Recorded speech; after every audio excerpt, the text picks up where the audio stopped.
Hi friends.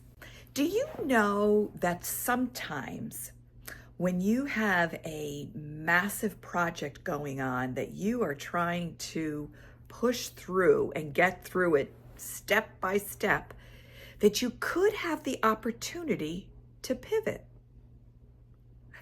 Well, welcome today to my third video update on my quilting project and my journey of patience. So I want to first off give you the physical update of where I am with my quilt and what I've done since I last released my video. So I'm going to turn the camera over and or the video, the screen over, so you can see where I stand.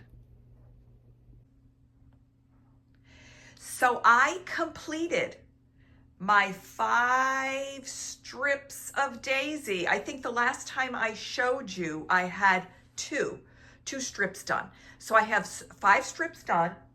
I have 41 daisies completed. I have calculated that right now I need only to do 4 more strips, and I only need to make 32 more daisies.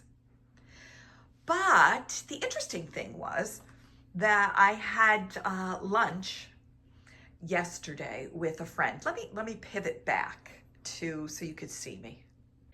So as you can see, I am moving along with putting together this quilt. So I had lunch yesterday with my friend Deb Garber, who was so sweet and watched my videos, and she said, I have an answer for you for your quilt to help maybe make it easier. She says, because I know how you feel. I would feel the same way. I would be overwhelmed. I would actually be bored with it, and I would want to just move on. So her suggestion was that I would just take the daisies that I've already made, and I would create the top of my quilt, the top of my bed. That the daisies would just cover the very top of the bed, which I think the measurement is like 76 by 80. And then the quilt, that as it would go down the sides of the bed, or down the side of the mattress, that I would put borders. So I thought about it and I said, it was intriguing. It was intriguing to me, I have to say. And it was kind of fun thinking about, well, what could I do to make it different? Now, I have these 5 strips. They're not enough to cover the top of my bed. So I would need, I think I figured maybe 2 more, but I would shorten some of these that I have already made. So I would take, I think, 2 daisies off each of these strips, which would give me enough to make a 6th strip, and then I would need to do another one. But then, I don't know, maybe I'd need to make 3 or 4 more daisies as opposed to making 32 more daisies. But then as I thought about it, I said, well, I love the idea on one hand, but then on the other hand, I did buy all this fabric to finish off the daisies. So I'm going to take you over there so you could see, or into my dining room, where I have all the fabric ready to make these 32 daisies.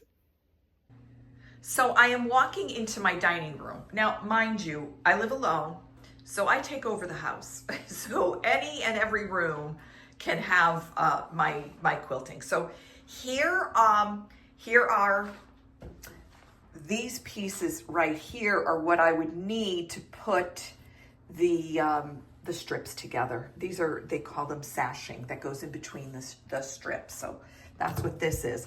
But this pile here, all this fabric right here is to make more petals.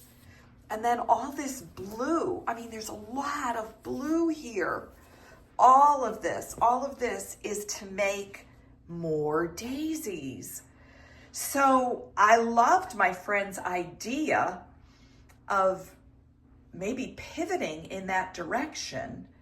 But then I thought, I bought all this fabric and I paid a lot of money for this fabric. I don't want it to go to waste. But there was another idea. So being that I don't want to let all that fabric go to waste, I said, well, actually, I could use that fabric, that blue fabric, on the backing or as the backing. So I came home from lunch, I laid out the strips on my bed. The 5 strips are not enough to cover the top of the mattress, but I would shorten the length. I would take, I think I figured out 2 daisies off of each strip, which would give me another strip that I would just have to attach the daisies, but I would need probably 1 more strip. So I probably have to make a few more, I think I figured 3 more daisies, and it would give me the cover of the top of my bed. And then I'd have to go out now and look for other fabric that would be fun and exciting, and maybe add a little different color or pull out more color or whatever. So I'm contemplating. I didn't do any cutting last night as I had hoped I would have. Actually, Monday night, I was hoping to get back to start cutting again, and something just said, I really don't feel like doing this tonight. And then the next day I had lunch with my friend, so it helped maybe put off something that if I had started, I would not be able to consider. So pivoting can be a good thing. It's not like I am taking the easy way out, although on some level I am taking the easy way out if I pivot and take that recommendation of making borders that hang down the mattress. So I welcome to hear everyone's opinion of what they might think would be a good idea to keep moving forward on the quilt. I'm still thinking about it. I probably will not this evening start cutting or doing anything with what I already have. So I'm gonna take maybe another day or two and make a decision. So I would love your vote. Yes, pivot. No, move with your plan. So my plan would be, I have to start cutting for 32 more daisies, and then the whole quilt would be daisies. So as I said, pivoting can be an okay thing. And sometimes pivoting is the right thing to do. So don't ever feel bad for making those changes along the way, because I think the key is when we're working on something that can be overwhelming for us, I think the key is you start. You're doing it, you're working on it, you're moving forward and taking the steps. And then if you change direction along the way, there's nothing wrong with that. Whatever gets you to the goal that you will desire.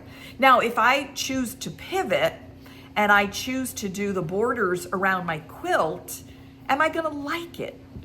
And I think that's what's got me hesitant right now to make the final decision. I wish I could envision it, and I would need the fabric to envision it, to see what I would think about it.